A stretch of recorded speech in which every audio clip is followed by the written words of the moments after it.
What message was Bruno Mars hiding in his station before stepping on stage at SoFi Stadium with Rose? Was it heartbreak, heritage, or something darker? If you look closely, you'll realize the outfit was never just an outfit. Stay with us, like, comment, and subscribe for the emotional truth beneath the music. It started with a shirt.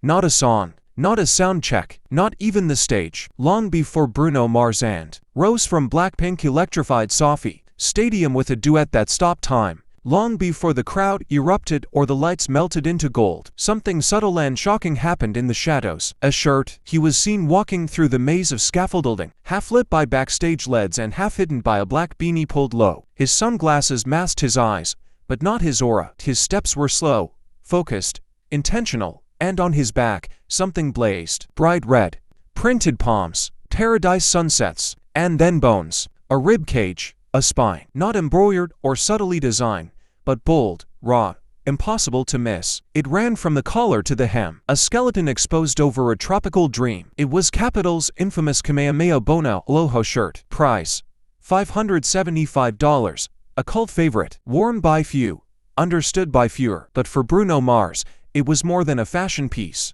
It was a confession. That night, the air around SoFi wasn't just charged, it was cinematic. The rumor mill had been spinning for weeks. Fans theorized a surprise, an unannounced duet, and if that were true, if Rose really was going to appear. If apt, the haunting, uncheckable collaboration that fused velvet soul and icy fire was finally going to be performed live. Then something had to give. But no one expected that shirt. Why would one of the smoothest men in music, known for gold chains and silk, step into the spotlight with an X-ray on his chest?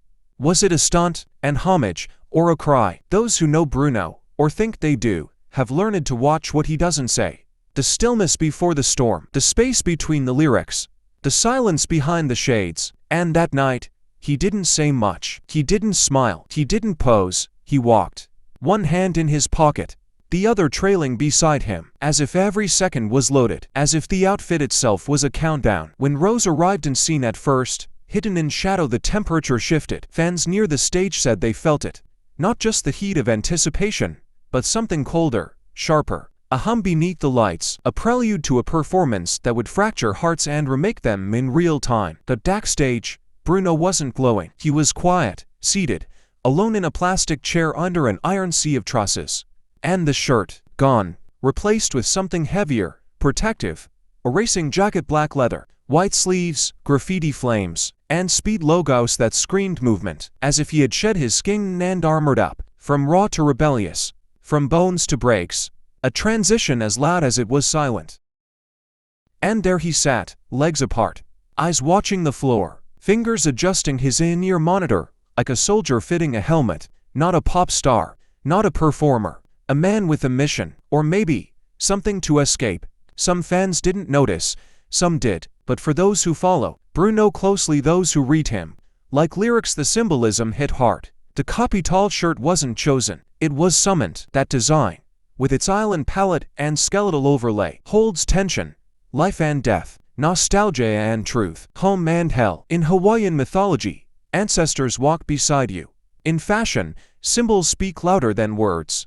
Put them together, and what you get is a man carrying invisible weight beneath paradise colors. Then came the lights, 70,000 phones held up like prayers.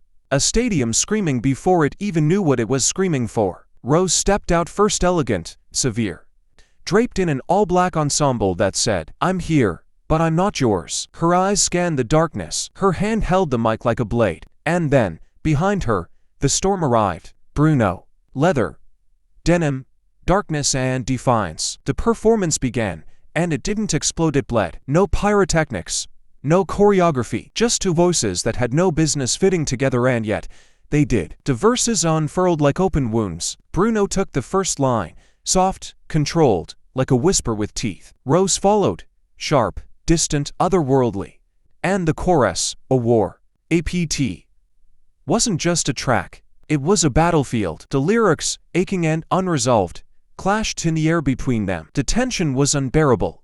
Neither looked at the other. They sang past each other, through each other, like ghosts trapped in the same room. And in that moment, every outfit choice made sense. Bruno's jacket, built for speed, designed for protection, wasn't just fashion, it was armor. The kind you wear when you're about to relive something that nearly broke you. Because apt isn't about love. Not really. It's about what happens after. After the doors slam. After the texts stop. After the apology that never comes. It's about the version of you that you left behind. And the version that comes back to haunt you. And the Kapital shirt, that was the version left behind. Soft, human, exposed. The skeleton wasn't costume, it was clarity, it was the truth. You could almost hear it screaming beneath the stage. As the song reached its final bridge, something strange happened. The lights dimmed, but not to black, to red, deep, arterial red, the same shade as the shirt. For a moment, it felt like a flashback, a visual echo, as if the skeleton wasn't gone, just buried under the beat. And when the final note faded, Bruno did something unexpected. He turned not toward the audience, but toward Rose. For the first time that night, their eyes met. And in that glance, there was everything. Not romance, not fame, recognition. Two artists who had torn something open in each other and were finally seeing the mess. The applause was deafening. A roar, a riot. The stadium shook, fans cried, phones dropped. The air was no longer just charged, it was scorched. But Bruno didn't bow. He didn't speak. He didn't linger. He walked off, just as he'd arrived, silent, still holding his earpiece, still armored. But this time, something was different. A single tear, maybe, or maybe that was just the lighting, or the shirt beneath the jacket reappearing, like a ghost refusing to stay buried. No encore followed, no selfies, no backstage live streams, just a flicker of a moment real, raw, unrehearsed, and then, gone. Later that night, on his Instagram, Bruno posted a single photo. No caption, no filters, just the Kapital shirt, crumpled on the dressing room floor. Fans went wild. Was this a goodbye? A symbol? A tribute? Some noticed a thread had come loose. Some zoomed in and swore they saw initials written in Sharpie across the label. Others said, it was just imagination. But isn't that what fashion does, ignite what's buried? To some, it was just a shirt. To others, a statement. To Bruno, maybe it was both. Maybe it was everything. Because when you live under the weight of expectation, when your career has been one long high note, there comes a time when you have to strip the glitter. You have to show the bones. And maybe that night, at SoFi, surrounded by flashbulbs and stardom, Bruno Mars wasn't trying to be iconic. Maybe he was just trying to be seen. Not as a legend, not as a voice, as a person. So now the question shifts. What do we do with that? What do we say to the man who gave us gold, but finally let us glimpse the red beneath it? Do we praise him? Do we post? Or do we pause and listen? Because fashion isn't always flair. Sometimes it's fear. Sometimes it's memory. And on that stage, across two outfits, Bruno Mars told a story without speaking a word. From the softness of Hawaiian fabric to the leather of defense, from bones to bravado, from past to present. And if you felt that story, if your heart stuttered when he walked out, if your chest ached when apt played, if the color red now means something it didn't before, then you heard him. You heard what he couldn't say.